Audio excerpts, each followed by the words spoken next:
설마 황금우추 애독자분들 중에 집값 폭락하면 내 집 마련할 수 있지 않을까 생각하시는 분 없으시죠? 제가 가끔 상담하다 보면 정말 그런 얘기를 하시는 분들이 있어요. 근데 물건을 가지고 있지 않은 사람과 물건을 가지고 있는 사람의 차이가 뭐냐면 볼 때 보는 곳과 느낌이 되게 다르잖아요. 지금 서울, 강남, 서초, 마포 같은 핵심 고가 단지에서는 627 부동산 정책이 나왔잖아요. 제가 전에도 말씀드렸지만 바닥이 잡히고 있어요. 오늘 규제 이후에 왜 가격이 떨어지지 않는지, 그리고 오히려 뛰는 곳이 있는지, 가격과 물건 개수에 따른 변화들을 설명을 한번 드리겠습니다. 안녕하세요, 황금우추 남택수입니다. 부동산 오픈 채팅방에 계신 분들은 매일 올라오는 신고가 가격을 보고 계시겠지만 내 집 마련을 안 하셨거나 부동산 공부에 대한 느낌이 없으신 분들은 현장의 분위기가 뭐 있나? 라고 생각하시기 일쑤인데요. 뉴스 보셨나요? 서울 아파트가 거래는 떨어졌는데요, 고가 아파트가 같이 올라가다가 627에 얻어맞았는데 고가 아파트 혼자 올라가요. 직방 자료에 따르면 627 대책 발표 전 2주간 서울 아파트 거래가 4,693건 중 1,441건이 최고가 거래였지만 발표 후 2주간 거래량이 1,312건으로 줄었고 최고가도 300건으로 무려 74% 감소했습니다. 이재명 대통령께서 이 정책을 내신 분들은 축하할 만하죠. 굉장히 성공한 정책이 되었습니다. 특히 성동, 마포, 강동 구역은 최고가 거래가 80% 이상 급감을 했고요. 강남구도 마이너스 63, 서초도 마이너스 76, 송파도 마이너스 58 등으로 고강도 규제가 실수요 투자자 모두 매수 심리를 꺾은 건 사실입니다. 그런데 20억 원 초과 아파트 비중의 거래량 자체는 85.8% 줄었지만 거래된 3건 중 2건이 신고가였습니다. 66.1%가 무려 최고가 경신입니다. 물론 이런 게 약간 특수한 테크닉이기도 해요. 국민평형인 8사를 거래를 하다가 40평, 50평대가 거래가 되면 갑자기 신고가가 나오죠. 잘 거래되고 높은 가격 대비 조금 더 싼, 더 큰 평형을 산다는 뜻입니다. 예를 들어서 34평이 40억이다. 근데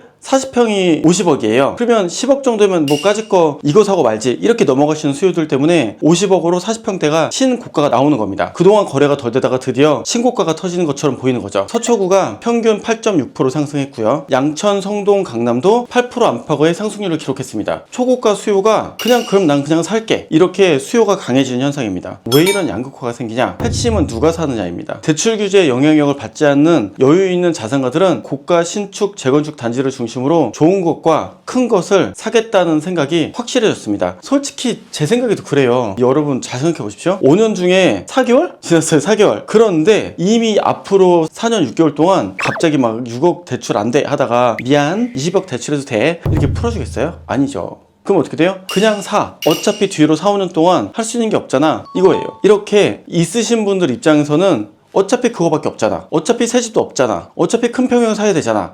어차피라는 단어가 굉장히 무서운 단어가 됐습니다. 제 강남권에 있다 보니까 어떤 사모님이 아쿠르 리버 파크를 갖고 계셨어요. 근데 2020년, 21년에 저보러 택수야, 아쿠르 리버 뷰를 사려고 어떻게 생각해? 그래서 누나 집 이미 2채 있잖아요. 그랬더니 뭐 어때? 그거 사야지. 아니 그럼 3주택 되는데 종부세 어떻게 할 거예요? 그랬더니 그 단지에 그 집이 거기 하나밖에 없어. 어차피 딴 거 없잖아. 그냥 어차피 애들도 10대 중반인데 한 5, 6년 후에 그냥 증여하면 되는 거 아니야? 맞는 말이잖아요. 아쿠르 리버뷰의 35층 그 자리에 그 아파트는 그거 하나밖에 없는 게 맞잖아요. 여러분 집은 빵처럼 찍어낼 수 없다는 거 아시죠? 당연히 빨리 찍을 수 없어요. 그러니까 그 동네에 앞으로 10년간 신규 입주할 게 뭐 손가락에 꼽는데 그 자리에 그 아파트가 있는 게 맞잖아요. 들고 있다가 애한테 증여하겠다. 집이 세 채죠. 그러면 첫째 한 채, 둘째 한 채, 우리 하나, 세 채 맞잖아요. 아마 그분 종부세 때문에 많이 얻어맞더라도 수익은 상당한 텐데 증여로 넘어가면 그냥 그 자리를 가지는 거죠. 이 느낌이더라고요. 그 자리에 그게 희소성을 가지는 순간을 그분은 말하신 거예요. 그 희소성이란 단어가 되는 순간 샤넬백 가격 올라가죠? 롤렉스도 가격 잘 안 떨어지죠? 희소성. 지금 모든 자산가들은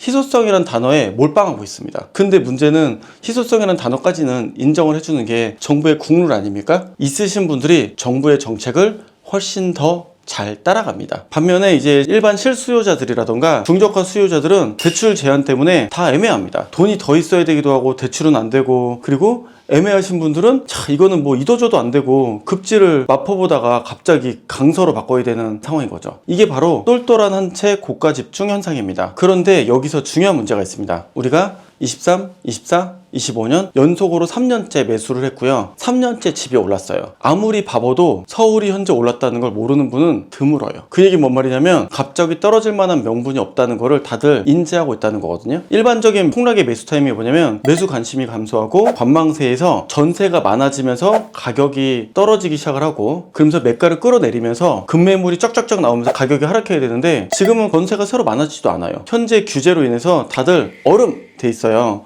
그러면은 마음을 바꿔서 나 이러다가 정말 더 힘들 것 같아 할까요? 아니에요. 옛날 얘기 들어보셨죠? 태양과 바람의 싸움. 태양은 뜨겁게 내리쬐는 경우가 있고 바람을 열심히 부는 경우가 있죠. 누가 옷을 벗어요? 태양이 옷을 벗어요. 이렇게 바람이 세지면요, 옷을 움츠려듭니다. 다시 말하면 이 물건은 소중해가 돼요. 그리고 이 물건은 더 갖고 싶고 이 물건은 더 가져야 되는 상황이 됩니다. 핵심 자산은 신고가. 지금 매수하고 23년 매수하고 24년 대부분이 이제 대출이 안 돼요. 그럼 여러분 이제 이걸로 또 갈아타게 하고 또 갈아타게 또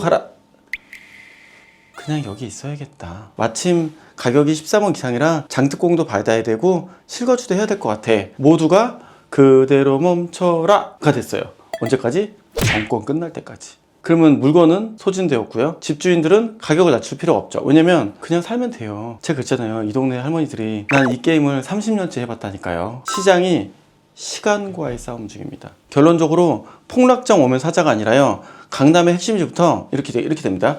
이렇게 쭉 뛰다가 강남부터 스탑, 서초 스탑, 송파 스탑, 강동 스탑, 마포 스탑, 왕십리 스탑, 모두가 다 멈췄어요. 그럼 이들이 뭐 움직여야 뒤에가 움직일 텐데 결국 앞에 있는 모든 구역들이 다 멈췄습니다. 나중에 보면 뒤에 애들이 따라올 때까지 시간을 기다릴 뿐이에요. 강남의 서초에 일어났던 일이 송파에 발생하고요, 송파에서 일어났던 일이 강동과 마포에 발생했고요, 강동과 마포에 발생한 일이 동탄 같은 동네에도 발생하고 있습니다. 이렇게 착착착착착착착착착착 쌓였어요. 그럼 이제 나머지는 내년 초에 대출이 다시 가능한 사람에게 공이 넘어갔습니다. 그리고 지방분들에게도 공이 넘어갔습니다.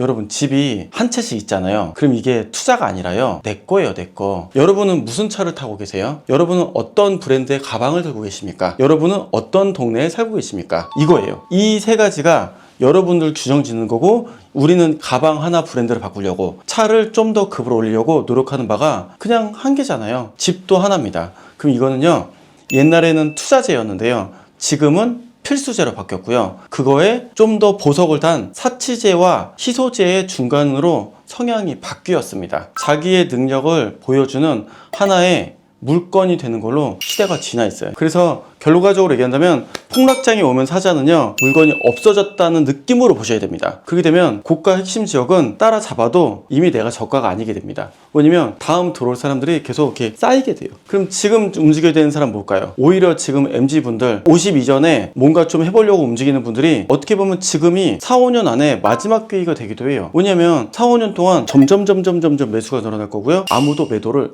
안 하게 됩니다. 6억 이하 대출로 신축 또는 중저가 현금 흐름이 가능한 분, 타이밍은 지금입니다. 가격 하방이 완전하게 지지가 끝났어요. 이렇게 게임이 진행이 되면요, 2020년, 21년에 강남 서초와 동일하게 거래가 띄엄띄엄 되지만 신고가, 모두가 물건을 다 보유하고 유지하고 있고, 제가 2020년에 부동산 컨설팅 할 때 뭐라 그랬냐면, 어차피 사모님 여기서 떨어져 봤자 회복하실 거고 그 안에 이미 세금적으로 4년 5년 이상 살게 되셔서 충분히 세금적으로도 좋은 구간이 되실 겁니다. 가만히 있어요 그랬거든요. 지금 진짜 그렇죠. 그럼 지금 이 사건이 어디서 발생할까요? 15억대 이하에서도 동일하게 발생합니다. 그냥 갖고 있고 금액이 오른 동안 잘 있으면 모두가 장특공 비과세 4년 이상 구간입니다. 여러분 이제는 매수가 중요하기도 하지만요, 세법으로 훨씬 더 유리한 사람들이 점점 더 많아지고 있어요. 실거주 장특공으로 더 세금이 줄어든 분들이 왕창 나오고 있다니까요. 엄마, 아빠, 할 수 있다.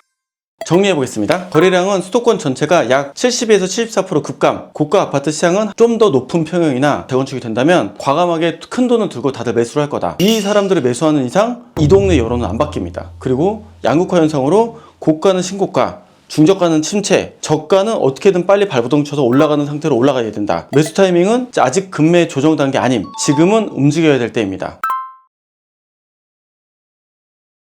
여기까지 듣고도 더 기다릴 거야 라고 생각하시죠? 2020년, 21년 게임하고 똑같은 상황이 굉장히 빠른 속도로 왔습니다. 대출 규제 이후 시장은 급격히 위축됐고요. 건망세가 이어지지만요, 사야 될 사람은 사게 되고요, 들어갈 때는 들어가게 됩니다. 어쩔 수 없어요. 이제 공은 내년에 10억 이하들에게 다 돌아갔습니다. 이번 년에 별거 없을 거예요. 걱정하지 마세요. 상반기 되잖아요. 어느 지역인가 터지기 시작을 할 겁니다. 6.27 이후에 한 달이 되고 있기 때문에 여러 가지 지표를 어젯밤에 좀 봤어요. 울산 부산! 해수부 때문이 아니라 시작을 서서히 하고 있습니다. 지금 가장 인기 많은 기적 내에 부산이 스물스물 올라오고 있어요. 15억에서 12억 사이 6억 대출을 받아 매수할 만한 지역부터 빨리 분석해서 들어가셔야 됩니다. 다음 영상에서는 6억 이하로 좋은 물건 고르는 법, 그리고 입지별로 어느 물건을 매수해야 되는지 전략을 함께 정리해 보려고 합니다. 오늘 보신 이야기 까먹으실 수 있어요.